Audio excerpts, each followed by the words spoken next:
What's going on? Home of the Hustle, Tuesday nights. We're going to do something a little bit different tonight, and I can't see comments. Hold up. Let's see here. Hey, if you're just popping in here, share this thing out. Different tonight, and I can't see comments. Hold up. Got the repeater.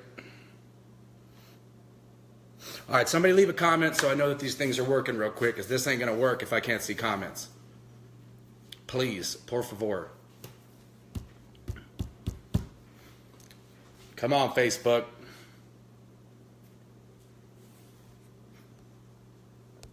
There we go.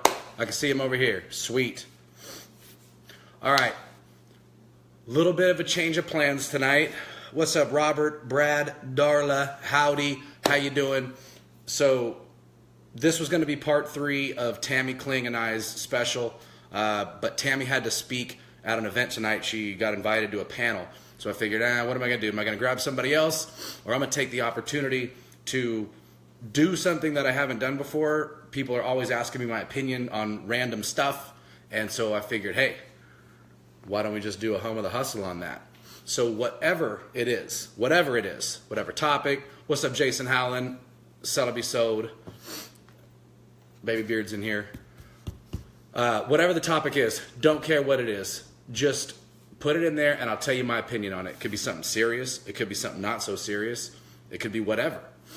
But whatever your question is the question that I'm going to answer, and not really a question, more of my opinion. Whether you like my opinion or you don't like my opinion. People talk about keeping it real and being real, and I don't see a lot of it, like open real. So I wanted to be able to do something fun to do that tonight. So what topic are we going to start off on? I know Frank's got something. Rosie, what's up?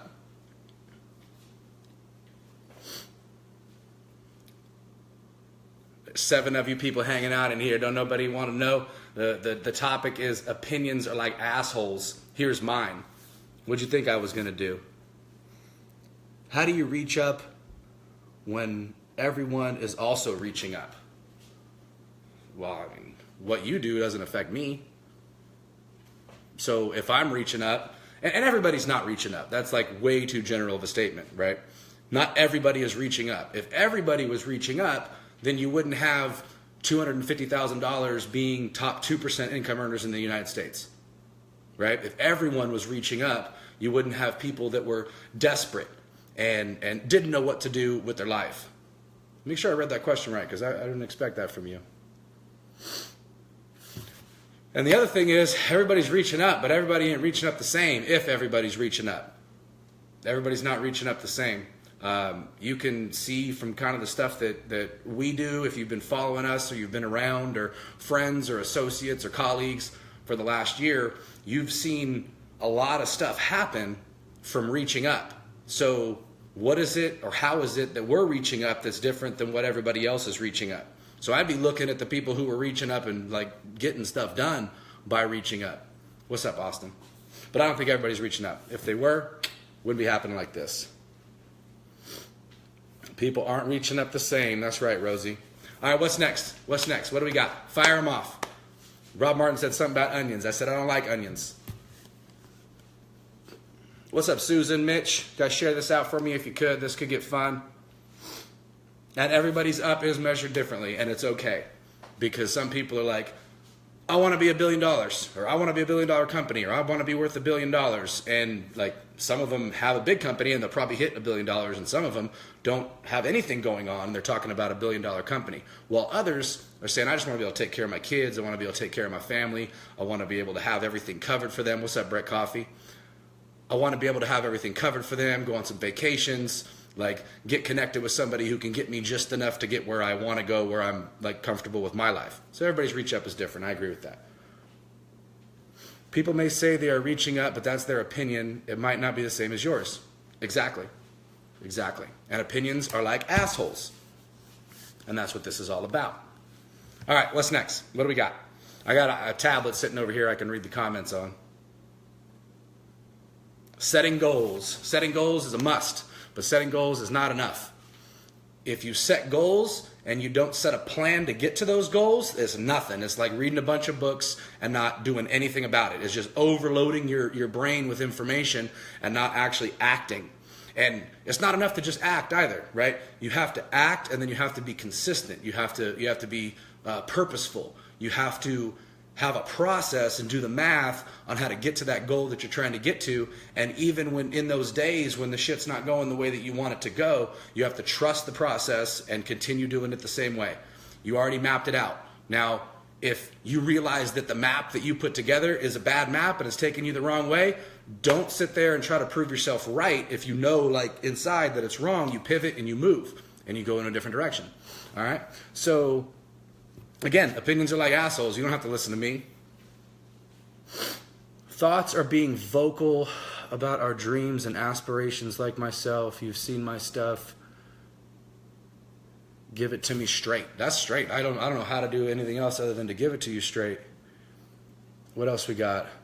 How do you teach people to have vision for a better life? Help them to really see. So that's a funny thing for me because I don't like to tell people anything. You ask me a question and I'm going to respond probably with a question. I'm going to give you a question that makes you think so that you have to like come to the conclusion that's right for you yourself. And if you're going in a direction and I see you're still using the same like limiting beliefs, I'll ask another question to try to help guide you in that direction.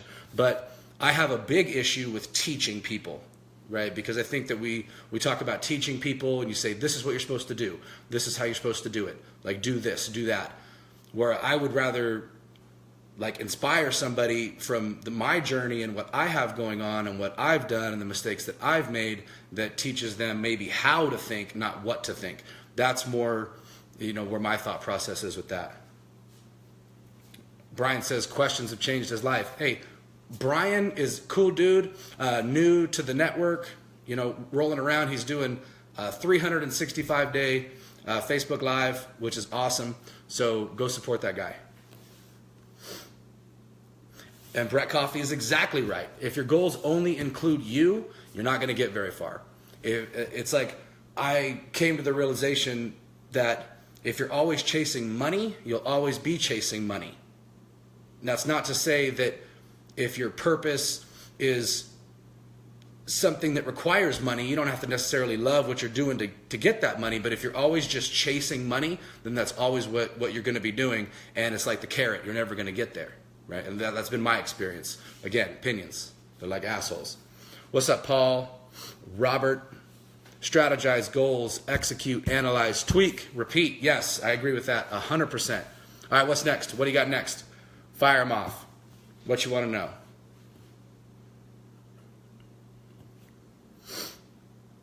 Another thing about goals is write them down, right? I've got really bad at this, writing them down.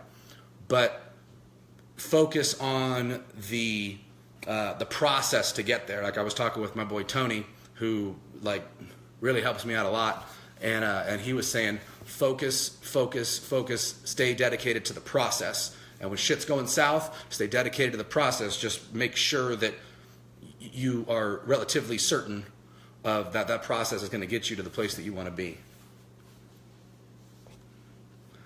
Jason Howland says that chasing money, in my opinion, is why sales folks don't hit the next level. Yes, I agree with that, Jason. We get stuck in always chasing it, right? Like we sell stuff. What do you do? Oh, I sell stuff. Like that's how it goes. Oh, my boy Lee. Hey, Lee Hates in the building. If you guys are in the roofing business, you need to go to skydiamondsuniversity.com. You need to go to Sky Diamonds University and get on Lee's training because Lee is a badass. Okay, Lee says, love your ability to cast your vision and execute. Luck is created.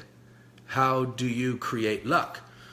That's a great question, Lee, because I was just having this conversation with somebody the other day. I believe in luck. I want luck.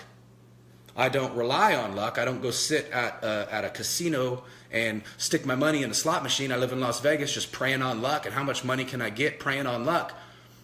It's funny how when you have goals and you have a direction that you're going in and a strategy to get to those goals, it's funny how luck comes to you. So when people say, I don't believe in luck, or there's no such thing as luck, like whatever, like chance, luck, these things are real. They happen. They do happen, and I'm okay with that. Yeah, people say I'd rather be lucky than good. I'd rather be good than lucky, because if I'm good, at least I can get stuff done. If I'm lucky, I just get lucky. But I do believe in luck. What's next? Great question, Lee. What's up, Barney? The Renegade's in here. Have you guys shared this thing out yet? If you haven't shared it, share it. Shared it. Like how the Renegade puts it, like share. Frank is always selling. That is for sure. Okay, here we go. How is it working with or for Brad Lea? What's the biggest lesson he has taught you thus far? That's a great question, too. So, Brad Lea, highly successful guy, amazing company, amazing product. I mean, when you're somebody who basically founded an industry, you know what's going on. The main thing that I've learned from Brad, I would say, since I've been there, is just go, just keep going. Like, no excuses, just keep at it. Like, no matter what. Like, question everything. I'll bring a conversation to him about a specific client or a specific deal or something, and questions everything. Well, why is this? Why is it like this? Why is it like that? So I've started to be able to ask myself a better set of questions when it comes to the things that I'm doing, because I'm around people that have been there and done that.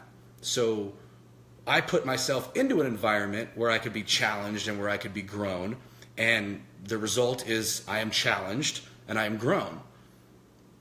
But I'm succeeding because I listen, because I look to be wrong. I don't know if you guys seen that article I'm putting out, but it talks about looking to be wrong. I look to be wrong. Like, show me how I'm wrong. Because when you show me how I'm wrong, then I can learn how to be right and I don't make the same mistake again. But if I'm always trying to be right, then I keep making the same mistakes over and over and over again. And what does that get you? That's insanity. Is that right? All right, what else we got here? Do you believe in 5-year plans? If so, what is yours? No, I don't believe in 5-year plans. I believe in 90-day goals. Whatever, call me crazy. I think that change happens in an instant. Change happens the moment that you make a decision. I think that plans happen over a 90-day swing. Now, with that being said, you know, I have like maybe plans for the year or where I see myself in a couple of years, but those plans go back to the process. And what's the process? The process goes in 90-day steps. If the process, for me, and this is just me personally, that doesn't mean you don't set 5-year goals, 10-year goals, 20-year goals, like whatever works for you. What works for me is something I can wrap my brain around, and I can only wrap my brain around 90-day swings, because everything can change in 90 days. Everything can change in a moment, but a lot can change in 90 days, so I don't believe in 5-year goals. They're too far down the road, like I can't see them. I can see maybe a year goal, couple year goal, and then backpedal through the process.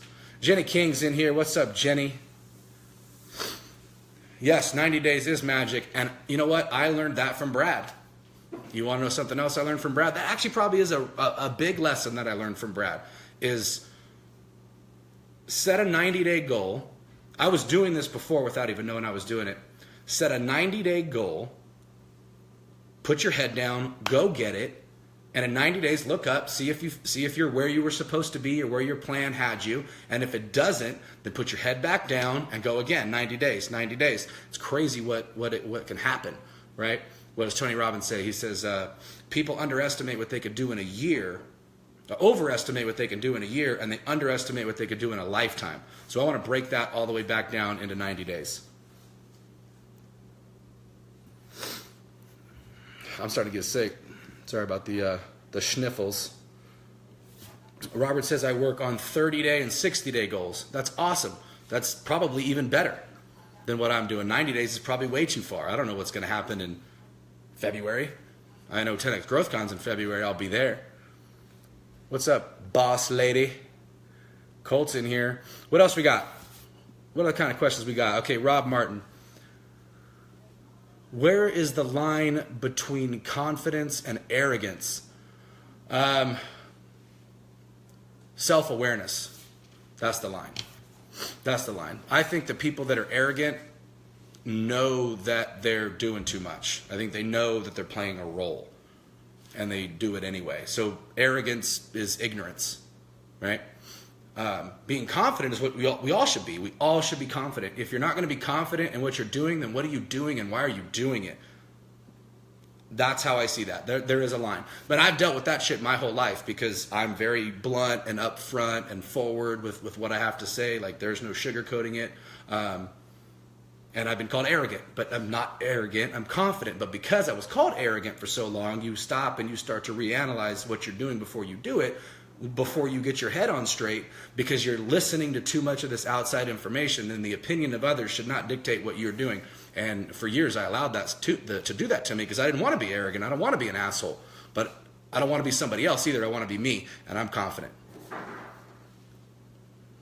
right, what's next? What's your go-to book as far as business and growth? That, to me, is relative to what topic that I'm looking to grow in. Right? So right now, I'm reading The Compass by Tammy Kling. You know, Tammy's my people. But that's life lessons. Like, that's like where I'm at. Like, I'm on my journey, and I know I'm on my journey, and I'm looking. So that's the book that I'm reading. Before that, my disciplines had gotten off, right? So my disciplines had gotten off from where they were. I got a little comfortable again. And so what did I do? I went, and who better to learn discipline from than a Navy SEAL? So I went and I got Extreme Ownership by Jocko Willink. And that helped me, right? And then I got the 5-Second Rule by Mel Robbins. And that helped me, and that got my disciplines back in order. That got my things going back in the direction that I wanted to. So the medicine or the medication for your problem isn't one book, right? Think and Grow Rich, How to Win Friends and Influence People. Like, these are the cliche books that people say, and they're amazing books, and they're great books. But if you have a specific situation going on, then you need a specific remedy for that, right? Like if you got herpes, I'm not going to give you Tylenol. It's not going to do anything for you. You need like some Valtrex or whatever that shit is.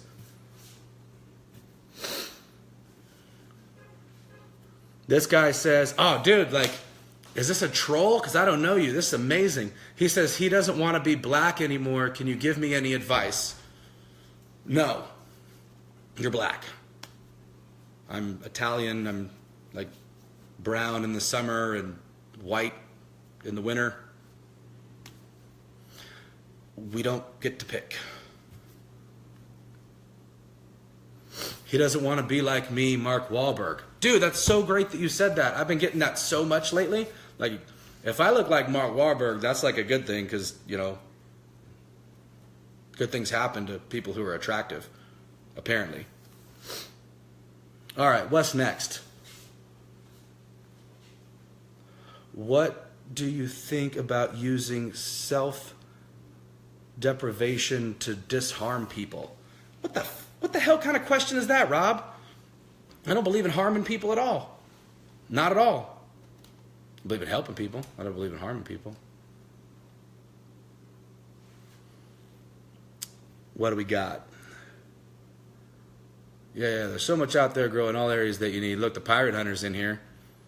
Did you know that Justin Myers is a military hero and he does Freedom Friday nights right here on Home of the Hustle? You guys probably don't even know that.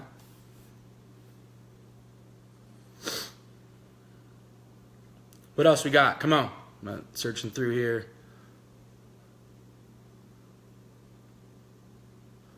Okay, hold on. At what point do you think a person is spread too thin? I have my opinion. I was wondering yours. I mean, honestly, I don't know. I think that's like a really loaded question, and I think it's a personal question. I think you know when you're spread too thin, right? Like, my capacity to be able to get things taken care of or whatever I'm putting myself out there, whatever I'm doing is going to be completely different than yours. I've been around plenty of people that everybody has like their limit of the amount of stress they can handle, the amount of risk they can handle, and mine is different than yours. So when you're spread too thin, I mean, I guess you could go back and use this as your gauge. Look at the 4 quadrants, right? Your family, your finances, your fitness, and your on your spiritual life. Like, that doesn't have to be a religion. That can be anything. So look at those things in your life and say, is everything all jacked up except for this one, right? Is my money good but everything else is bad? You're probably spread too thin, or you're probably prioritizing in the wrong direction. that would be a good gauge, but only I think the individual can answer that question. Paul wants to know what my opinion is on loyalty. I am the most loyal person you will ever meet in your entire life. You can ask all my people. I believe that loyalty is everything. Everything. Probably not everything, but it's a big deal. Loyalty is a big deal. Bernie wants to know, how much does or has social media helped or affected my sales? Social media has changed the game for me personally. I wasn't on social media a year ago. I got on social media. I built a network of like-minded people, and then I put myself out there because nobody knows me, right? The funny thing about the way that I do business on social media is I don't broadcast my product, right? Like now that I kind of like got a better idea of how the social media stuff works, I don't go out there and just blam, blam, blam, just broadcast my product, right?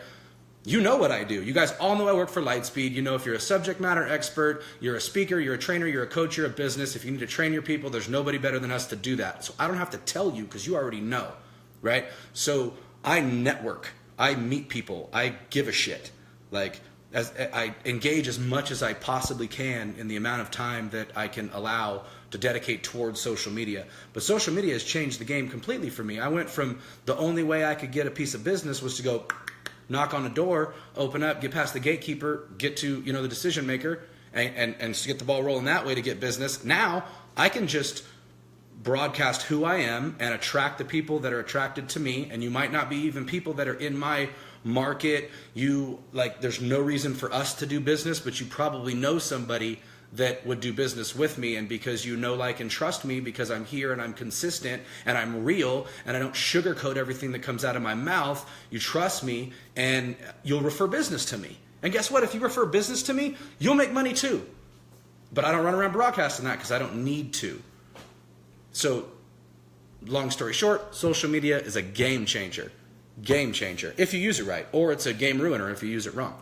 If you're, being negative and interacting with people that you shouldn't be interacting with, or if you're always talking shit, or if you're a troll on somebody's feed, or in their comments on their posts, and it's not to get engagement or to have fun or to joke around or have a good time, then you're just using it wrong. Unless you're just using it to mess with people. In that case, then you're using it right. But I hope you're successful in the other parts of your business or in your life, because that ain't going to get you anywhere when it comes to business on social media. All right, what do we got next? See, I don't know. Rob says trolls suck. I don't know if trolls suck. I find that stuff very entertaining. And if you're Michael Nast, who knows a lot about social media, he will talk about trolling somebody's page in a non-aggressive or bad way to create engagement and polarization so that you attract people that are in there looking and seeing oh, look, they're being mean to this guy. And then all of a sudden they know who you are.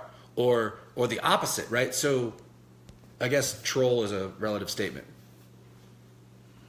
What is my opinion on staying positive? Stay positive. Have to stay positive.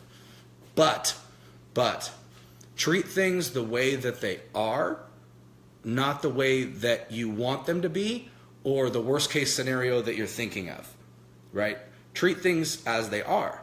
And if you treat things as they are, then you got to be positive, because if you're coming at things from the correct angle, no matter what obstacle is in your way, there's a way around that obstacle, right? So if you read my article the other day, I was talking about water and how, I relate that to being wrong and change and obstacles and whatnot. If you take a big boulder and you throw it in the middle of a stream, the water just goes around it. It doesn't just stop and go, oh shit, there's a rock in the way, I can't get around it. That's positivity, but it's not pretending like it's not there. And that's where my line goes. Austin, yes, like a Donald Trump sort of approach, polarizing. Because if you can get the people that hate you to really hate you, then the people who hate them will love you, just by default, because they almost have to. But that's when you're really going at a specific topic, right? Elizabeth says she's pumped that she caught me live. I'm the same on the replay, Elizabeth. I love everything that you do, by the way. All right, we got some shares. If you haven't shared this out, please share it out. This is kind of fun. It's hard to keep up with the comments. I want to make sure I don't miss any questions.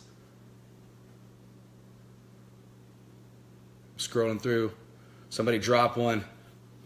If you don't have haters, you aren't doing enough. I agree with that. I agree with that completely. If you don't have haters, you are not doing enough. Or, I mean, in real life, yeah, for sure. But like social media wise, if you don't have haters, you're still probably not doing enough.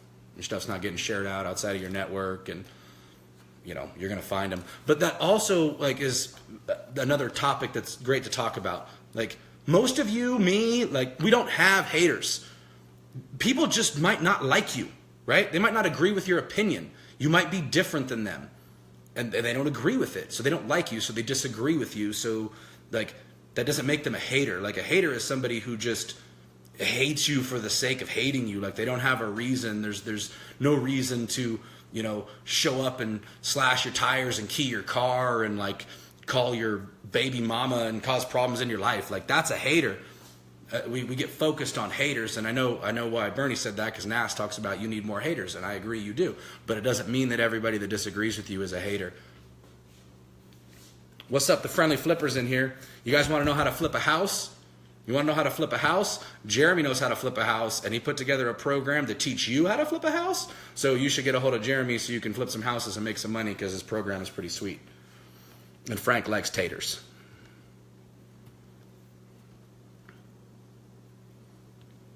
John says, haters are real, and crazy enough that sometimes your closest friends. It's definitions, man. Like my definition of a hater and your definition of a hater are different. Like my family doesn't like what I do. They've always wanted me to go get a job and like work for the state and get a 401k and like the whole shit. That doesn't make them haters. Their opinion of the way that your life is supposed to be lived is different than what mine is. Some people are jealous, right? But I wouldn't call them a hater. But that's not a disagreement. What it is that our definitions of the words aren't the same. Like I've posed this question before. Is the Webster definition of something the same as the definition of what it actually means to you? What matters more? What's more important? What Webster says or how it makes you feel about what it means to you? Because we cannot be having the same perspectives and be using the same words that mean two completely different things. But yes, sometimes your best friends are the ones that want to see you go down if you have the wrong circle of friends. I tell you, my friends don't want to see me lose. My friends want to see me win, and I want to see them win. You don't even have to be my friend for me to want to see you win. That's how I see it. Doesn't make it right or wrong. It just makes it my opinion, and opinions are like assholes, and here's mine. Yeah, so Jason says your EQ is way more important now than your IQ. But what about your AQ? Like, we don't talk about that, right? Frank put me up on that one. What about your AQ? What about your adversity quotient? Like, how many times can you get kicked in the teeth and keep going? I think Steve Jobs said it. The difference between a successful entrepreneur and a non-successful entrepreneur is persistence, right? That's AQ. But you have to have your EQ in check before you can have your AQ in check. I agree with that 100%. What do we got?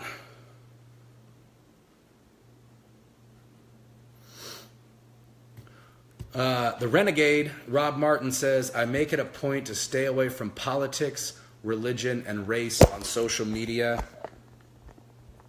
Your opinion, avoid or engage? Avoid, because I don't go into situations looking to create issues or create problems. And unless I'm like dead passionate about something, just because it might, like, I don't really like to hear like all the political stuff, or I don't like to hear all of the stuff that the news or the media is talking about, doesn't mean that that's not like a really hot button or a hot point for somebody else. And since my goal is not to piss you off, it's not to like make you mad, make you angry, question your stuff directly. Like I want to help you question your opinions or your views on things from like actually intellectually looking at them, but like straight up, you're wrong, I'm right. Like I can't do that. And I would want to have those conversations with people, but unfortunately people aren't emotionally intelligent enough as probably a majority number to be able to have a conversation like that without it turning into something that's non-productive. And if it's not productive when it comes to conversation, it's not necessary. Just my opinion. What do we got here? The Friendly Flipper shared. Thank you, sir. What do I think about the Citizen of the Year, Colin Kaepernick? I think that's just media stuff, dude. Oh, my little sticky thing's all messed up. Hold on. That's just the media, dude. They got to give it to him. I seen some meme the other day, and there's nothing. I mean, whatever. Like it is what it is with that stuff. But there's like a meme that I saw today, and it was talking about some other football player that donated X amount of millions of dollars to help Houston, or maybe it was Florida, one or the other, and then Colin gets the thing. Maybe he deserves to get the thing. Like he kind of got it going. He got it started. Like whether we agree or disagree with the way that it was done, like whatever, it was done.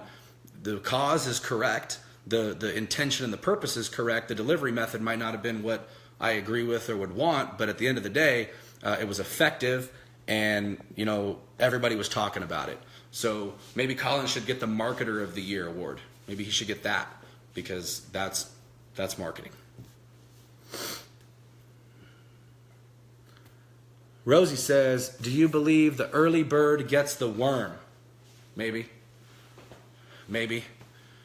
Is it still the same amount of hours in the day? So whether I get up at 5, which I do, 5:30, something like that, maybe I can get more stuff done before everybody else gets up, but then maybe I go to sleep before everybody else too, so then they're productive after I go to sleep. So it's just a matter of hours. But me personally, my personal opinion on the early bird gets the worm is, yeah, like especially if you're operating in multiple time zones. Like when I get up at 7, it's already 10 o'clock on the East Coast. So there's money to be made, there's deals to be done, there's business to be conducted, and when everybody else is getting up at 7 to get ready to go to work, I'm a couple hours ahead, and I'm operating within the time zone that'll be asleep and gone by the time the end of my day comes. So my strategy, yes, early, but I'm like get up early, stay up late kind of person, so I hit it on both ends, I guess. I hope that answers your question. Assuming your vision goes as planned, where do you see yourself in 10 years? What's your long-term goals? Don't have them. Don't have a 10-year goal. My vision won't go as planned. I will adjust. I'll set my 90-day goals, and I will continue to adjust. I don't want to live that far ahead. I want to be where my feet are. I want to be present, so I can be present in my life. I can be present for my kids, and be working towards that. My vision isn't so clear as to where I want to go or who I want to be or the impact that I'm going to make. I think that at any given point it can pivot and turn and change, and as long as you stay true to yourself and you have goals and plans, like I said, I do the 90-day thing, then you will lead yourself into more luck, into more opportunity, and down the path and down the road that you were supposed to go down. So 10 years is too far away for me. I can't see it. I can't feel it. That doesn't mean that you can't. Chavez would like me to be on the show when he hits 365. Yes, Mike Chavez, I will do that. I know that the Self-Awareness Project, the 90 days of that kicked off this whole thing, and now it's starting to help other people too, which is freaking awesome. Nothing that I ever expected. All right, what else we got? What is my biggest failure? My biggest failure. I failed myself at times. I failed myself many, many times. I don't know what the biggest failure is, though. There's a lot of them. They're not really failures, though, and I don't want them to, that doesn't sound cliche, or I don't want that to sound cliche. They are the obstacles that created the path that I had to creatively get around in order to get where I am today. So failure only occurs when you stop. And I'll never stop. No matter what, I would never stop. And that's not a cliche thing, I'll never stop, I'll keep going. I ain't gonna stop. It's not gonna happen. because I owe it to myself, I owe it to my kids, I owe it to my family, I owe it to who I am, the energy, God, like whatever. Like, I'm not supposed to fail or quit, and you only fail when you quit. Have I had many obstacles and many challenges and really messed up, like crazy stuff? Did my house get repossessed? Did I go broke? Did I leave a corporate job that was paying more than what most people make in a year, like ever, to go do something solo and then go belly up and like lose it all? Yeah, I did that. Is that the biggest failure? I mean, to some people that would be crushing. It wasn't my biggest failure. I had the best time during that time where everything was falling apart, because it was real, it was organic, it was like it was all on my plate and it was all on my lap, and I lost. But that loss isn't a failure. Like, if it wasn't for that loss, if it wasn't for that scenario, then I wouldn't have gotten back onto Facebook, because I had an account and I closed it. I wouldn't have gotten back on, which means I wouldn't know you, you wouldn't know me, and this network that we've all built together wouldn't be the same. I'm not saying I'm a big part of the network. I'm saying that it's like the butterfly effect. Take one away, like what happens then? None of that would have happened without that, so that's not a failure. But to some people, it'd be really bad. What else we got here? Joshua Theron's in here.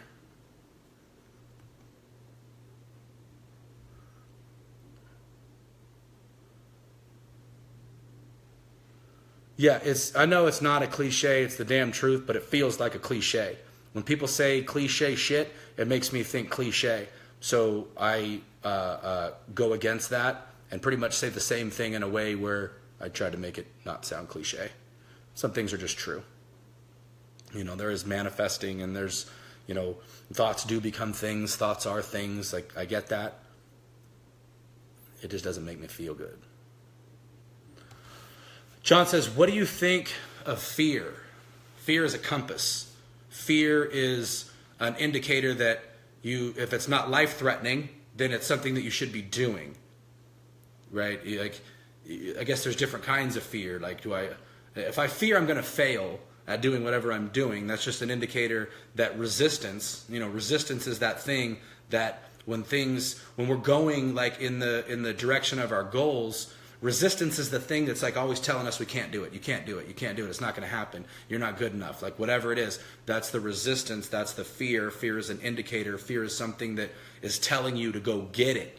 And when you spit in the face of fear, because it's false evidence appearing real, it's face everything and rise, it's whatever acronym that you attach to what fear is.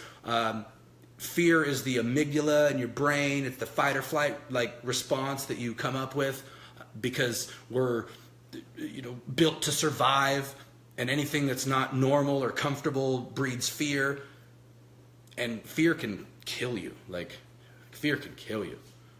It can. And anybody who says they don't live with any, I think, is lying. But I'm just a young buck. I don't really know too much yet, but I think we all have fears. I think we're all worried about something or other, and it's just the difference is, does it stop you or does it propel you? So, fear's the gasoline, baby. That's what the fear is.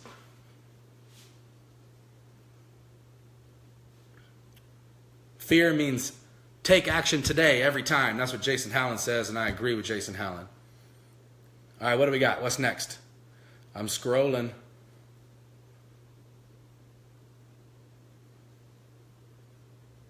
I'm scrolling too far, and I'm going back to the bottom. Fear can destroy or launch. So, you read psychology books and the self-development stuff, and you find out that people are either pulled by success or they're propelled by failure, right? And because failure represents something that's, 5 or 6 times more detrimental to your psyche than success does, a lot of people tend to get pushed by fear. And from my perspective or my life, I've always kept my back against the wall and chased money, and that's it's always gotten me, pushing, but I've always been pulled by it. But pulled by the success. So I think there's a little bit of a mix that you have to have in there. You need the rocket, but it needs to catch the jet stream, to get where you want to go. So you got to be pushed and pulled a little bit. Again, my opinion. Opinions are like assholes. How did you develop your confidence, realness, and grittiness? Is it something you've always had, or is it something you had to create? I think it's just something I came into. When I was younger, I've always been extroverted and athletic, so I was always around like all the kids. I was never popular. I was never really like that guy. But I would come off as arrogant, or like at that point, they're kids, right? They consider you arrogant. And at one point, I don't know what it was, I realized that like it was probably jealousy, and I wasn't owning who I was. And so, I don't know, I was probably like 10 or 12 years old when I realized like, I'm just who I am. And I've tried to fight it and try to deny it and like run from it my entire life until, probably relatively recently, before I really just owned it, completely owned it. But it's just who I am. And I think until you find who you are, like who you are, then you're always trying to be something else. You're trying to be what other people think you should be, or you're trying to be the way that you think you should be based on your environment or based on like what's the standards, and you already know who you are, so you're kind of being disrespectful or showing a disservice to yourself by not just being yourself. So I can't help to be but who I am. But what does that, like, where does that take me? Where does that go? I don't know. But as long as I keep it real and as long as I'm who I am, I think I'll get there. Who's on my podcast list? Well, Brad Lee's obviously on my podcast list. The Dropping Bombs podcast is awesome. I would say Andy Frisella, the MF CEO project, awesome. Got into Gary Vee for a while, not really into Gary anymore. Too much certainty, right? There's too much certainty for me with Gary. Like, I guess, like, to me, everything isn't so certain. Everything's a little fluid. So but I do love Gary's message. I love what Gary talks about. But his, like, just hardcore certainty turns me off a little bit at this point. And Joe Rogan. Joe Rogan's podcast is awesome. And maybe that's, like, goes right into why I don't care as much for the Gary Vee podcast anymore. And I like Joe Rogan's because Joe just, like, he's okay to be wrong. He just keeps it real from his perspective. Matt Monero's podcast is great. I've watched that or listened to that a few times. There's some good ones out there. Frank's got a podcast that he's busting out. You guys should check out Frank's podcast. All right. Bottom line. Josh says he misses the bottom lines. There's bottom lines coming, man. It's always moving over there at the Lightspeed office.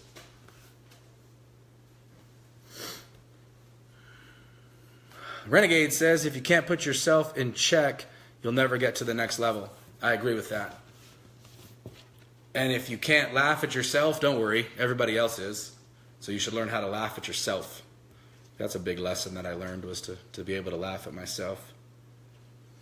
Susan Day says, if I write a book, a good title would be Opinions Are Like Assholes. It probably would be. It probably would be. What else we got? Okay, John says, John's firing these questions off. Thank you, John. Hey, if you didn't catch John yesterday on Home of the Hustle doing Coach's Corner, go check him out. It was awesome. He's a great dude, and he's filling in on Home of the Hustle every time we need him. I highly appreciate that guy. He's a sharp dude. So, did you ever second guess the sleeves? Nope. I'm lying. Of course I did. I've been in sales for 14 years.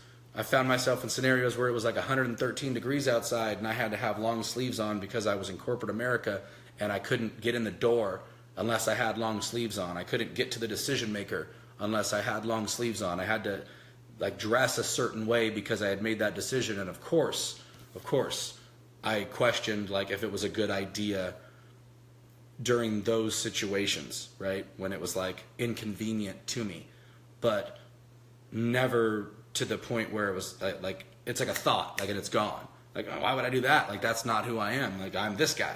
And I mean, not that my tattoos make me, but it is like I am who I am. Like it or love it. All right, what do we got? What's next? How has working out impacted your success? When I work out, it impacts it a lot. But since I haven't been, it does something to your brain, that's for sure. I don't know if it's blood flow or it's confidence or whatever it is, but when you are like consistent and you're working out and you're exercising, it does have a big difference on every other aspect of your life. And I've been very inconsistent with that for quite some time. Still lost a lot of weight than I had before. And I don't say weight like I was like a big dude, but I like to drink beer. That was my thing. Like I like to drink beer, and beer's heavy, man. And I like the craft beers with all the alcohol in them, and it's like eating a sandwich every time you drink one. So I got like a gut on me. But I dropped that and exercise, and as much as I can find time to do that, I was getting pretty good there for a while. I got a guy at the office that's more like a mentor to me now, Tony Capullo. You guys need to go check out Tony, ex-boxer, like just dude's like 54 and he's just yoked and super cool guy. I've been going to the gym with him again lately. So yeah, working out definitely helps all aspects of your mental clarity, and that's a discipline that I need to get better at in my life. Vodka has not as much of a problem on the gut, Claudia, to me at least, nor on the amount of consumption before you're regretting what you did. Blend or single malt? Not a brown liquor kind of guy. I'll take a scotch though. I'll drink a single malt scotch. I like wine. I'm a red wine kind of guy. I'll drink vodka, but not a brown liquor kind of guy. And I don't drink enough to have the palate for it, which I'm sure would be great. Like if I did, and I could tell it was a 20-year Levitt, but I don't know. I don't drink very much. When I do drink, I drink whatever's easy, and it isn't gonna make me all like fat. Yeah, and Rob Martin's a Maker's Mark guy. Damn Kentucky folks. Jason says, I got to be intentional about that swole thing. Yes, I do. And I think I'm like blessed with a good metabolism that I can be 34 and I have terrible eating habits, and I'm still look like maybe I kind of take care of myself. There's definitely a part of my life that I need to get more intentional with and get better with. No doubt about it. Paul wants to know the beers. Let's go to an alcohol conversation. Okay. I like IPAs. I like double IPAs, triples. I really like Belgians. There's a peanut butter porter that Frank was telling me about that I really want. I want to try it. I do like those. I like a stout, like a real thick stout, like a pork chop in a bottle type stout. So, and you can see I do like those, and that's why I stay away from them now. I don't drink them at all. Yep, it's a Sagittarius thing, Becky. That is for sure. Rob says, wait till I'm 38. Yeah, that happened at 30 as far as the weight went. I went from couldn't get past 160 pounds to I hit 30 and I jumped up to 210. And now I'm at probably 190, something like that. But, oh man, when my ex-wife was pregnant with the twins, I got up to I was at 210, maybe 215. My actual skin on my face was as wide as what my beard looks right now. And I had a big old gut. It was not the business whatsoever. Rob and Jason might be cousins. You never know. You are from Kentucky. And he's from Tennessee. That's a West Coast joke. Sorry, guys.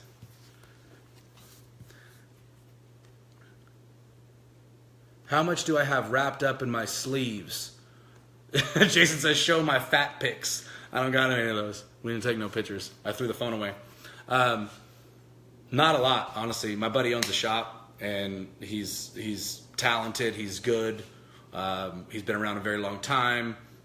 He did my first tattoo in his apartment complex when we were 18. We talk about regret when it comes to tattoos. The only regrets I have that was actually my second tattoo, that I had some dude that was drunk that I didn't even know do my first tattoo. And it was bad. I've had to have it covered up twice, but it all worked out. And then, my other dude tattooed me there in his apartment. But he's talented, and he owns his own shop. It's probably one of the more popular shops in Sacramento, California. Cloud9 Tattoo. If you're ever in Sacramento, California, go see my dude. But I don't have a whole lot wrapped up in it because I got the plug. Frank says, as long as they aren't kissing cousins. I'm pretty sure that kissing isn't the problem.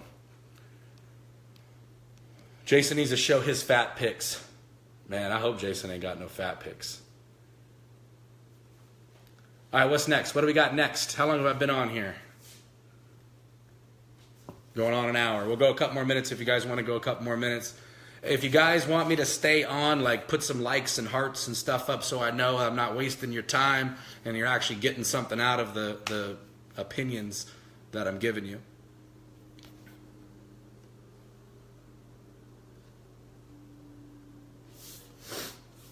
Okay, I guess y'all want me to stay. Jason Howland says, what is the importance of having fun? Extremely important. Extremely important. This grind, hustle, like mindset that goes on out there, I don't think that is like a reality for most people, right? Some people, like Mr. Cardone, for example, he can go hard, like go, and he doesn't believe, he's not a candle, he doesn't burn on both ends, like he can keep going. He still talks about having fun, but my point is, you have to have fun. Like, you have to have fun in everything that you do. That's why I don't like the word grind, right? Because it goes back to definitions. For me, when I think grind, I think two abrasive things crossing each other that there's conflict. And where I see conflict, I don't see a whole lot of fun. So the word grind doesn't seem fun to me. And if I can't have fun in everything that I'm doing, then I'm miserable in the process. And if I have to go through the process, then I better damn sure will have fun while I'm doing it. And I need to be present wherever I'm at, in whatever I'm doing, and making the most of it. Not everything's going to be fun, but you have to figure out ways to have fun. Smiling and laughing and joking, like with your friends, with strangers, is some of the best things that you can possibly do in life. And if you limit yourself and you restrict yourself from those things because you think that I can't be successful and have fun, I can't be successful and not take every word that comes out of my mouth seriously, and I can't make a joke, and I can't smile, and I gotta grind, then you're not gonna make it because you're chasing money, and it's not gonna work. That's how I see that. So you gotta have fun. And I'll grind at the beach. I mean, I ain't grinding at the beach. You get arrested for that.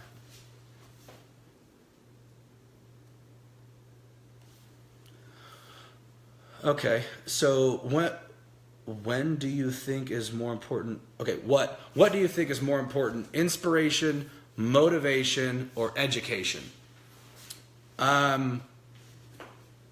Education. They kind of all go together. I don't know what's more important. I guess it would be inspiration. I mean, you could know everything, but if you're not inspired to do anything, then you're not going to do anything. I think commitment's probably more important than all of them. Dedication, that's probably the most important one. You just didn't type that in, but that's the right answer. It's dedication, commitment, consistency.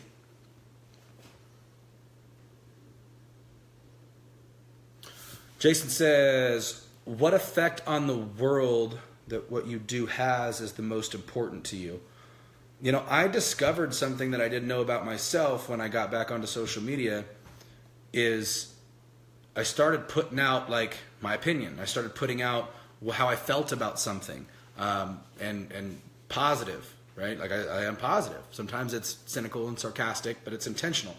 But I put that out there, and then people started reaching out to me. People started calling me and saying, like, hitting me in Messenger. What you said today, I really needed to hear that. What you said today, like, thank you. Or, hey, I've been struggling with this issue. Like, what's your opinion on this? Like, how should I handle this? For me, that is, like, the biggest deal for me is how can I, and again, I'm like, I hate the cliches, but some of them just are true. I want to help people. I really honestly do. I don't want to be a coach. I don't want to be a speaker, a trainer. Like, I don't want to be on stages. Like, I don't want to do any of that stuff to, like, that's not me. I know who I am. But if I can help somebody, if I can have an effect on somebody and change just a slight direction on where they're going, right? One step to the left, walking out, is a completely different path than if you stayed there. And if I can say or do something that puts you in a better direction for where you need to be right now, you put yourself there because of something that I said, that means a lot to me. That means a lot to me. The other thing that matters a lot to me is I think that you guys aren't, not you guys, but just in general, like, people hide their story. They don't, like, want to be in, like clear about where they're at, who they are, and what they've done. And there's a lesson in that story. Your story has a lesson in it that other people need to know and other people need to, like, learn from, and you're hoarding it and you're hiding it, and you shouldn't. So I want to help people get their story out by inspiring them by putting my story out. Yeah. That's the truth. What do we got? What's next? Helen wants to end poverty for as many people as I can. That's a great purpose. That's amazing.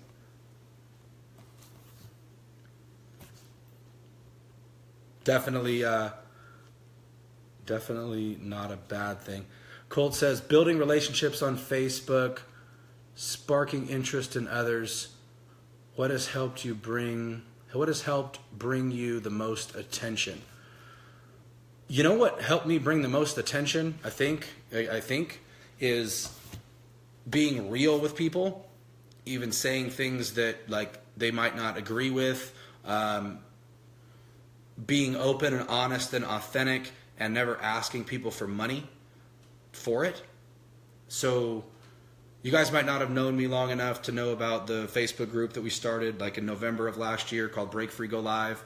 And it was initially it was like supposed to be like a sales call, and I was going to do the sales call thing. We had too many people. We ended up doing live video. It ends up helping a bunch of freaking people. And I got people coming to me, and we have rules in this group. Like, rules. Like, you can't do this. Don't do that. Like, don't attack people. Don't harass people. No trolling. Like, no selling your products. Like, we're trying to, like, help people in there. Like, that was the goal. And people would ask me, like, why aren't you charging people for this? Why aren't you charging people to be in this group? Like, you have this thing that these people like and it's helping them. Like, you should make money off of that. And I always said, no, like, I won't make money off of that because that's not my intention. This isn't a business. Like, we can actually help each other. Like, people can help people. And things would happen and things would come up in there that would break the rules, and I would enforce them, and I would make sure that the group knew that, like, I supported them and I had their back, and, like, I'm fucking loyal. Like, I'm going to do what I say I'm going to do, period. And I think that built respect, and because that built respect, I got attention. That's my opinion. But again, opinions are like assholes.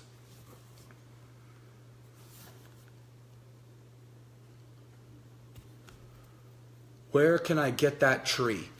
Which tree? Can you see the tree in there? You can get the tree at, like, your local Lowe's, Home Depot, local garden store. So it's a money tree, so it brings me money.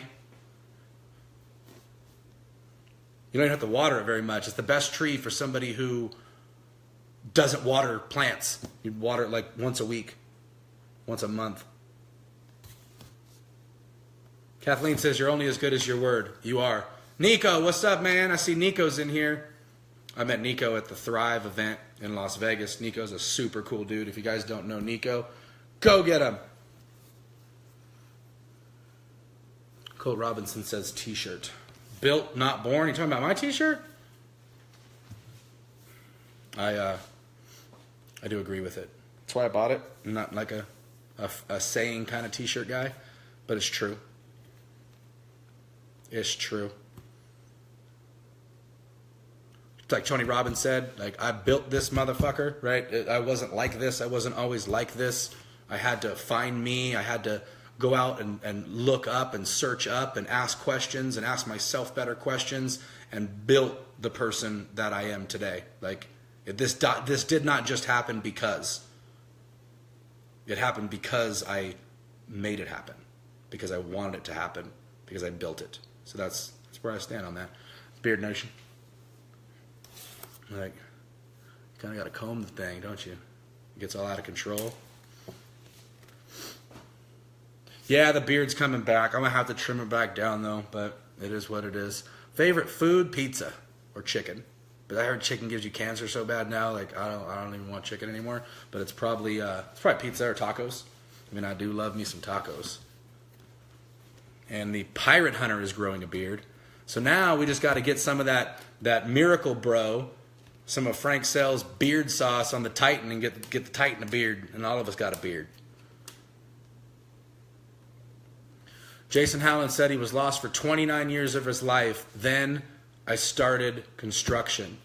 Isn't that a cool thing? Like, it doesn't matter how far down the road of messing it all up you are. You're one decision away from a completely different life. It's a decision. Again, sounds cliche, but too bad. That is the truth. You are one decision away. People say, it takes a long time to change.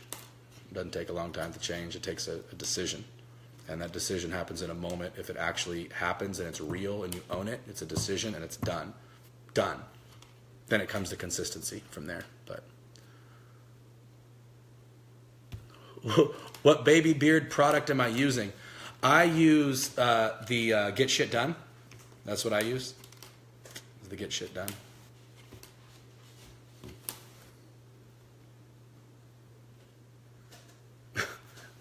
Austin says, when people ask, what do you do? The answer is whatever it takes. I mean, it kind of is. I mean, if I answered a question to somebody like that and they said, hey, what do you do, Eddie? Whatever it takes, like, that would be a dickhead thing to say to somebody. So I wouldn't say it. I'd tell them what I actually did. And then I'd want to know what they did, and I would turn the conversation towards them because I'd rather figure out how I can fix a problem for them, make a relationship with them, because then when the time comes where they can help me back, then they will. And if they don't, or they can't, or it's not a position, then it's all good. I still made a friend, and I still did whatever it takes to get what I need to get done, right? Which is help people live a happy life. That's what I'm trying to do. All right, so I'm going to take one more. I don't like to be on these things for longer than an hour. And I'm already at an hour, so I'll do one more. Jason says, yeah, but you got to get to the point of whatever it takes before you can internalize that answer, right? I'm not sure what you mean. I probably forgot what I said already.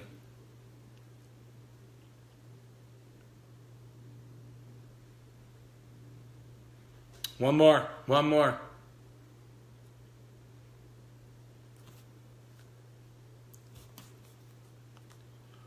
The facial forest conservation. That's what Frank does. Yes. If you have a beard, go call Frank. His beard's better than yours anyway.